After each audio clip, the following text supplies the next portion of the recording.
द्वितीया व्रत कथा। श्री भीष्म पितामह ने पुलत्स्य मुनि से पूछा कि हे महामुने, संसार में कायस्थ नाम से विख्यात जो पुरुष हैं वह किस वंश में उत्पन्न हुए और किस वर्ण में कहे जाते हैं? हे महामुने, यह सुनने की मेरी इच्छा है। मेरे इस संदेह को दूर करने में आप समर्थ हैं, इसलिए आप कृपा कर इस पवित्र कथा को कहिए। इस प्रकार पूछने पर पुलत्स्य मुनि प्रसन्न होकर गंगा के पुत्र भीष्म पितामह जी से बोले, हे गांगेय, मैं कायस्थ उत्पत्ति का वर्णन आपसे करता हूं जिसको आपने आज तक नहीं सुना है। उसी को मैं कह रहा हूं जिसने चरात्मक यह जगत उत्पन्न कर पालन किया और करता है, और वही फिर नाश करेगा। उस अव्यक्त और शांत पुरुष लोक पितामह ब्रह्मा ने जिस तरह पूर्व में इस संसार की कल्पना की है वही वर्णन करता हूं। मुख से ब्राह्मण, बाहु से क्षत्रिय, जंघा से वैश्य, पैर से शूद्र, 2 पांव, 4 पांव, 6 पांव वाले पशुओं से लेकर समस्त सर्प आदि जीवों को एक ही समय में चंद्रमा, सूर्य आदि ग्रहों को और बहुत से जीवों को उत्पन्न कर, हे भारत, ब्रह्मा ने सूर्य के समान तेजस्वी ज्येष्ठ पुत्र को बुलाकर कहा, हे सुव्रत, तुम यत्न पूर्वक इस जगत की रक्षा करो। सृष्टि तथा पालन करने के लिए ज्येष्ठ पुत्र को आज्ञा देकर ब्रह्मा जी ने जो किया उसे भी आप सुनिए। एकाग्रचित होकर ब्रह्मा ने 10,200 वर्ष की समाधि लगाई। अंत में विश्रांत चित हुए। उसे जो हुआ वह आपसे कहता हूं। उस ब्रह्मा के शरीर से बड़े बड़े भुजाओं वाले, श्याम वर्ण, कमलवत नेत्रयुक्त, शंख के तुल्य गर्दन, चक्रवत मुख, तेजस्वी, अति बुद्धिमान, हाथ में कलम और दावात लिए, तेजस्वी, अति सुंदर, विचित्रांग, स्थिर नेत्र वाले एक पुरुष अव्यक्त जन्मा ब्रह्मा के शरीर से उत्पन्न हुए। हे भीष्म, समाधि को छोड़कर सामने स्थित पुरुष को नीचे ऊपर देखकर ब्रह्मा ने पूछा, हे पुरुषोत्तम, हमारे सामने स्थित आप कौन हैं? ब्रह्मा का यह वचन सुनकर वह पुरुष बोला, हे विश्वे, मैं आप ही के शरीर से उत्पन्न हुआ हूं, इसमें कुछ भी संदेह नहीं है। हे तात, अब आप मेरा नामकरण करने योग्य हैं, सो करिए और मेरे योग्य कार्य भी कहिए। यह सुनकर ब्रह्मा जी निज शरीर से उत्पन्न पुरुष से हंसकर प्रसन्न मन से बोले, मेरे शरीर से तुम उत्पन्न हुए हो, इसलिए तुम्हारी कायस्थ संज्ञा है और पृथ्वी पर चित्रगुप्त तुम्हारा नाम विख्यात होगा।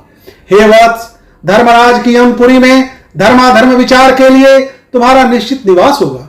हे पुत्र, अपने वर्ण में जो उचित धर्म है उसका विधि पूर्वक पालन करो और संतान उत्पन्न करो। इस प्रकार ब्रह्मा जी भार युक्त वर को देकर आप अंतर्ध्यान हो गए। श्री पुलत्स्य ने कहा, हे कुरु वंश की वृद्धि करने वाले भीष्म, चित्रगुप्त से जो प्रजा उत्पन्न हुई उसके नाम का वर्णन करता हूं। स्वर, माथुर, भटनागर, सेनक, अहिगण, श्रीवास्तव, अंबष्ट तथा कर्ण। हे महामते, और भी चित्रगुप्त से उत्पन्न अंबष्ट आदि सब पुत्र समस्त शास्त्रों में निपुण उत्पन्न हुए। तब चित्रगुप्त ने पुत्रों को पृथ्वी पर भेजा और धर्माधर्म के जानने वाले महामती चित्रगुप्त ने धर्म साधन की शिक्षा दी और कहा कि तुम्हें देवताओं का पूजन, पितरों का श्राद्ध तथा तर्पण, ब्राह्मणों का पालन पोषण और सदैव अभयागतों की यत्न पूर्वक सेवा करनी चाहिए। हे पुत्र, तीनों लोक के हित के लिए यत्न करें और धर्म की कामना करके महिषमर्दिनी देवी का पूजन अवश्य करें, जो प्रकृति रूप माया, चंड और मुंड का नाश करने वाली तथा समस्त सिद्धियों को देने वाली है, उसका पूजन करें। जिसके प्रभाव से देवता लोग भी सिद्धियों को पाकर स्वर्ग लोक को गए और स्वर्ग के अधिकार को पाकर सदैव यज्ञ में भाग लेने वाले हुए, उस देवी के लिए तुम सब उत्तम मिष्टान आदि का समर्पण करो, जिससे वह चंडिका देवताओं की भांति तुमको भी सिद्धि देने वाली होवे। और वैष्णव धर्म का अवलंबन कर मेरे वाक्य का प्रतिपालन करो। पुत्रों को आज्ञा देकर चित्रगुप्त जी आप स्वर्गलोक को चले गए। स्वर्ग जाकर चित्रगुप्त जी धर्मराज के अधिकार में उपस्थित हुए। हे भीष्म, इस प्रकार चित्रगुप्त की उत्पत्ति मैंने आपसे कही। अब मैं उन लोगों का विचित्र इतिहास और चित्रगुप्त जैसा प्रभाव उत्पन्न हुआ सो भी कहता हूं, सुनिए। श्री पुलत्स्य जी बोले, धर्माधर्म को जानने वाला नित्य पाप कर्म में रत पृथ्वी पर सौदास नामक राजा हुआ। उस पापी, दुराचारी तथा धर्म कर्म से रहित राजा ने जिस प्रकार स्वर्ग में जाकर पुण्य के फल का भोग किया वह कथा सुनो। राजनीति को नहीं जानते हुए राजा ने अपने राज्य में ढिंढोरा पिटवा दिया कि दान, धर्म, हवन, श्राद्ध, तर्पण, अतिथियों का सत्कार, जप, नियम तथा तपस्या का साधन मेरे राज्य में कोई न करे। देवी आदि की भक्ति में तत्पर वहां के निवासी ब्राह्मण लोग उसके राज्य को छोड़कर वहां से नाना देश में चले गए। जो रह गए वे यज्ञ, हवन, श्राद्ध तथा तर्पण कभी नहीं करते थे। हे गंगा जी के पुत्र, तब से उसके राज्य में कोई यज्ञ, हवन आदि पुण्य कर्म नहीं कर पाता था। हे भीष्म, उस समय उस देश से पुण्य बाहर हो गया। ब्राह्मण तथा अन्य वर्ण के लोग धर्म का नाश करने लगे। अब आप उस दुष्ट राजा का कर्म फल सुनो। कार्तिक शुक्ल पक्ष की उत्तम तिथि द्वितीया को पवित्र होकर कायस्थ लोग चित्रगुप्त का पूजन करते थे। वे भक्ति भाव से परिपूर्ण होकर सुंदर धूप दीप आदि कर रहे थे। दैव योग से राजा भी इधर उधर घूमता हुआ वहां पहुंचा और पूजन देखकर पूछने लगा, यह किसका पूजन करते हो?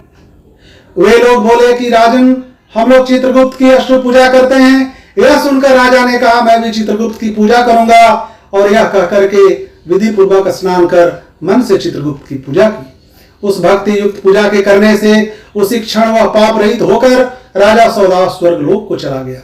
यह चित्रगुप्त का प्रभावशाली इतिहास आपसे मैं अब हे नृप श्रेष्ठ, क्या सुनने की तुम्हारी इच्छा है? यह सुनकर भीष्म जी महर्षि पुलत्स्य से बोले, हे विपेंद्र, किस विधि से वहां उसने पूजन किया? हे प्रभु, उसने कौन सी विधि की थी? किसके प्रभाव से हे मुनि श्रेष्ठ राजा सौदास स्वर्ग हो गया? श्री पुलत्स्य जी बोले, हे भीष्म, चित्रगुप्त के पूजन की विधि आपसे मैं कहता हूँ। घृत से बने नैवेद्य, ऋतुफल, चंदन, पुष्प, धूप, दीप तथा नाना प्रकार के नैवेद्य, रेशमी और विचित्र वस्त्र से पूजन कर भेरी, शंख, मृदंग, डिमडिम आदि अनेक बाजे बजाकर श्री चित्रगुप्त का भक्ति युक्त पूजन करें। हे विद्वान, नवीन कलश लाकर जल से परिपूर्ण करें, उस पर शक्कर भरा कटोरा रखें, यत्न पूर्वक पूजन कर ब्राह्मण को दान देवें। पूजन का मंत्रार्थ है, मसी भाजन संयुक्तश्च रसित्वं महीतले, लेखनी कटनी हस्त चित्रगुप्त नमोस्तुते। चित्रगुप्त नमस्तुभ्यं लेखकाक्षरदायकं, कायस्थ जातिवासाद्य चित्रगुप्त नमोस्तुते। पूजन का मंत्रार्थ है, दावात, कलम और हाथ में खड़ी लेकर पृथ्वी पर घूमने वाले हे चित्रगुप्त, आपको नमस्कार है। हे चित्रगुप्त, आप कायस्थ जाति में उत्पन्न होकर लेखकों को अक्षर प्रदान करते हैं। आपको बात जिसको आपने लिखने की जीविका दी है, आप उसका पालन करते हैं, इसलिए मुझे भी शांति दीजिए। हे राजेंद्र, कुरुवंश के बढ़ाने वाले भीष्म, इन मंत्रों से संकल्प पूर्वक चित्रगुप्त का पूजन करना चाहिए। इस प्रकार सौदास राजा भक्ति भाव से पूजन कर निज राज्य का शासन करता हुआ कुछ ही समय में मृत्यु को प्राप्त हुआ। हे भारत, यमदूत राजा को उसी क्षण भयानक यमलोक में ले गए। चित्रगुप्त से यमराज ने पूछा कि यह दुराचारी पाप कर्म में रत सौदास राजा है। सौदास राजा है जिसने अपने प्रजा से पाप कर्म करवाया। इस प्रकार धर्मराज से पूछे गए धर्म को जानने वाले महामती चित्रगुप्त हंसकर उस राजा के लिए धर्म विपाक युक्त शुभ वचन बोले। हे धर्मराज, यह राजा यद्यपि पाप कर्म करने वाला पृथ्वी में प्रसिद्ध है और मैं आपकी प्रसन्नता से पृथ्वी में पूज्य हूँ। हे स्वामीन, आपने ही मुझे वह वर दिया है कि आपका सदैव कल्याण हो। आपको नमस्कार है। हे देव, आप भली भांति जानते हैं और मेरी भी मति है कि यह राजा पापी है, तभी इस राजा ने भक्ति भाव से मेरी पूजा की है, इससे मैं इस पर प्रसन्न हूं।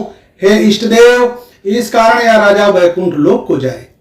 चित्रगुप्त का यह वचन सुनकर यमराज ने राजा सौदास को वैकुंठ जाने की आज्ञा दी और सौदास वैकुंठ को चला गया। श्री पुलत्स्य जी ने कहा, हे भीष्म, जो कोई दूसरा पुरुष या कायस्थ चित्रगुप्त की पूजा करेगा वह भी पाप से छूटकर परम गति को प्राप्त करेगा। हे गांगेय, तुम भी सर्वाविधि चित्रगुप्त की पूजा करो, जिस पूजा के करने से हे राजेंद्र तुम दुर्लभ लोक को प्राप्त करोगे। पुलत्स्य के वचन को सुनकर भीष्म जी ने भक्ति युक्त मन से चित्रगुप्त की पूजा की। कार्तिक शुक्ल पक्ष द्वितीया को निज बहन यमुना के घर यमराज ने भोजन किया था, इस कारण लोक में इसका नाम यम द्वितीया हुआ और यमुना ने यमराज को आयुष्य बढ़ाने वाला वर दिया। इस कारण स्थिति में बहन के हाथ का भोजन करने से धन, आयुष्य आदि बढ़ते हैं। इस स्थिति में अपनी शक्ति के अनुसार भगनी को दक्षिणा देवे और कायस्थ लोग बहन के घर में चित्रगुप्त का पूजन करें। चित्र विचित्र वर्ण के पुष्प, रक्त चंदन, काले धतूरे के पुष्प और शमी के पत्ते से पूजन करें। गुड़ मिश्रित लड्डू का नैवेद्य लगाएं।